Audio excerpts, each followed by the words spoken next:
Hello crafty friends, this is Teresa from Teresa's Crafty Cabana. Today I wanted to show you some really cute stencils that I found at Dollar Tree. These are for the fall season. These are self-adhesive, you can see here, and they have quite a few different varieties. They're fall pumpkin season. This one has little pumpkins, flowers, sunflowers, leaves, acorns on it, and then which would make a really cute background. That's what I'm going to use today. This one almost looks like a chalkboard. Grateful, thankful, blessed. This one's cute too with the little words. It has a little pumpkin. The bottom has hello fall, mostly Thanksgiving related for these. And one more here that's cute. Eat, drink, and be thankful. Welcome to our patch is more just fall. And then the thankful ones and happy Thanksgiving. It's really nice to see all these Thanksgiving ones because normally you have fall and you have Halloween, but you don't always have Thanksgiving options. So I really liked this set that they came out with. I'm going to be using these decorating chalks. This is like a blast from the past if anyone has seen these or used these. I used these in my earlier scrapbooking days and I really haven't used them much since, and I kind of found them in my stash. One of my viewers had mentioned as I was doing my perfect pearl backgrounds that she thought it would be a cool idea to see it with a matte background, like with the pan pastels. I don't have any pan pastels, but then I remembered I had these chalks, so I thought I'd try them out and see how well they work and see if they're similar to pan pastels. Maybe one day I'll get pan pastels to compare. So the tools I'm going to use are these three applicators. This first one here is kind of like a makeup eyeshadow brush. This is similar to what comes in the decorating chalks. This one is my Perfect Pearls brush that came with my Perfect Pearls. And then this last one is like a makeup brush from Amazon. They have different sizes and it's a little more of a stiff bristled brush than the Perfect Pearls. So I started out with the Perfect Pearls blender brush. I actually did not clean my brush before I did this, so it had some leftover pearls on it. So these first few images that I'm kind of coloring in will have a pearly shine to them, which I was going for more of a matte look, so it did end up becoming more matte as I went along because the chalks took over. And you might be able to see that it's a very light color from using this brush. It doesn't leave a very vivid coloring. And so again, this is just my first test was using this brush. It's also a bigger brush, so the fine detail was a little bit hard to capture. Next, I'm going to try the eyeshadow blender brush. And with this one, I was going in heavy with the color because I thought from the brush before that it wasn't going to take the color, and it took a lot of color. So this one definitely worked better for applying the color, but it was kind of a cheap applicator, so it wasn't going to last for the duration of putting all the color down on these little images. So I did one or two, just a few with this applicator, and then I knew it was going to kind of break on me. So that's when I moved over to my next brush, the makeup brush. Now this little applicator made it a little easier to blend the colors because I could apply some color in one area and then on the tips of it apply a little bit of a different color. So here I'm using this kind of small round makeup blender brush, and I wasn't sure how much, because the first two, I couldn't tell how much chalk that I needed in order to see the design. So I started with just kind of a lighter touch and went darker when I felt like I needed to. I would kind of look at my brush too to see if it looked like there was pigment on there. I'm going to speed it up a little bit just because this process does take a little bit of time. I ended up doing some green on the stems of the pumpkins. I was able to do kind of like a fade out of oranges and reds on the pumpkins, and on the green, the leaves, I would do some green and some like dark green and light green. And then on the acorns, I used more reddish brown and the darker brown. And then I just kind of mixed it up a bit. Like with the leaves, I did some in yellow, some in orange. So just kind of playing around with the color combinations for fall and blending out for making it look a little more 3D with the colors, and actually had a lot of fun. This brush was definitely my favorite of the three.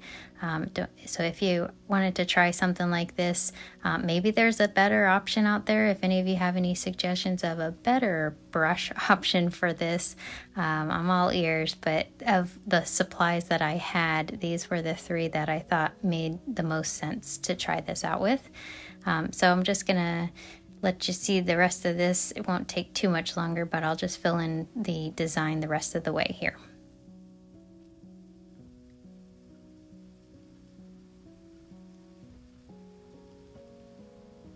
Now I did check this along the way. I wanted to make sure it was actually applying to the gel plate. I mean, I could kind of tell from here, but I couldn't tell how vivid it was until I lifted up a corner of it to see.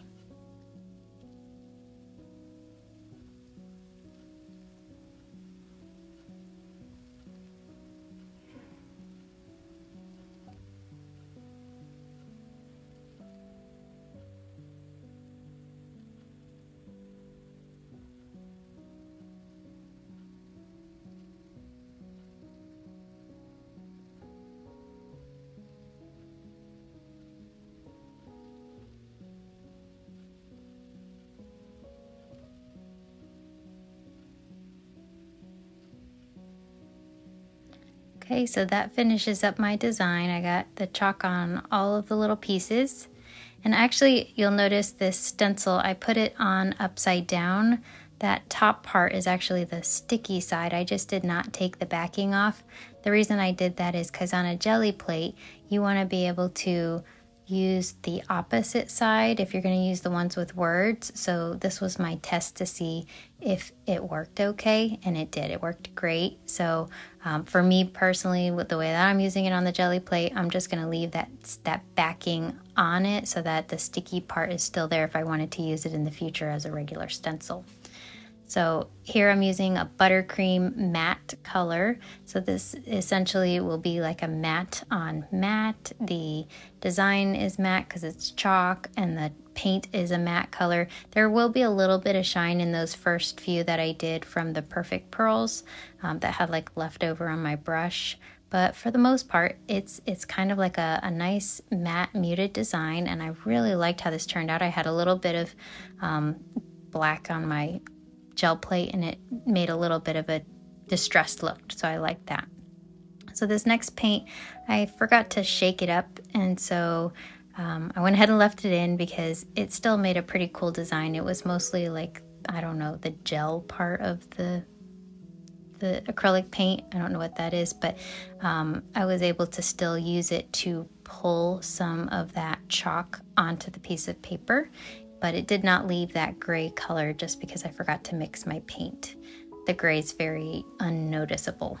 It almost just looks white. So then this last one, and this is all just with the same amount of chalk. You can see how much chalk is left on the gel plate. This is an iridescent gold, and this time I decided to shake my paint before I tried dropping it on. And this iridescent paint is supposed to be, you know, like an not an opaque, clear background. So you're supposed to be able to see through this paint. It's just like a top coat, so it's supposed to be see-through. Transparent, that's the word I was going for. And you can see this is my third pull just from that one design. I did not re-chalk this at all. This one I wanted to see what a little bit of shimmer in the background on top of the matte chalk design looked like. The gold is very faint, so I really like it because it's a nice kind of toned down look with a slight shine to it, but it's so pretty. So I thought it was really cool that I was able to get all these prints from just that one application of the design in the background. Now I did off camera, I did go through and try a kind of like a blue color on top, just because I wanted to see if I could get a fourth pull from that. I'll show you what that looks like later on, but didn't really do much. So at that point, after my fourth one, I decided that the best impression was definitely the first one. Second one was okay, third was okay, and then fourth was getting less noticeable. So here you could see the paint left over on there from the blue. How I cleaned my gel plate, because those the chalk was just remaining on my plate and it wasn't really coming up on my paper anymore. I just used some baby oil and it all came right off. Super easy. Cleaned my gel plate really nice. So even though it seems that chalk is going to stay stuck on there, it'll come right off with some baby oil. I just went ahead and cleaned my edges as well, because I had a lot of kind of like black edges left over from a prior jelly print that I was making. So I was just going to go ahead and just clean my whole jelly plate. And if you haven't cleaned your jelly plate with baby oil before, I do recommend it. It comes out real nice. The gel plate works real great afterwards. And sometimes I like having the distressed look. Like on this one, I left the paint on there on purpose because I wanted a little bit distressed. But sometimes you want a cleaner look. And so if you clean your gel print with that baby oil, it really helps get a fresh start. So these are the 3 more usable prints that I got from the design. This one is the one with the gold in the background. It's a very, very faint gold, so you can't really see it too much. This is the blue one that I pulled. Again, it was hard to see. Maybe if I did my first pull with that blue, it would have been a little more noticeable, but I really like how this yellow turned out. So that finishes this video. I hope you guys enjoyed, and if you want to give it a try with some chalk paint or some pan pastels, let me know how that goes for you. Happy crafting. Thanks for watching.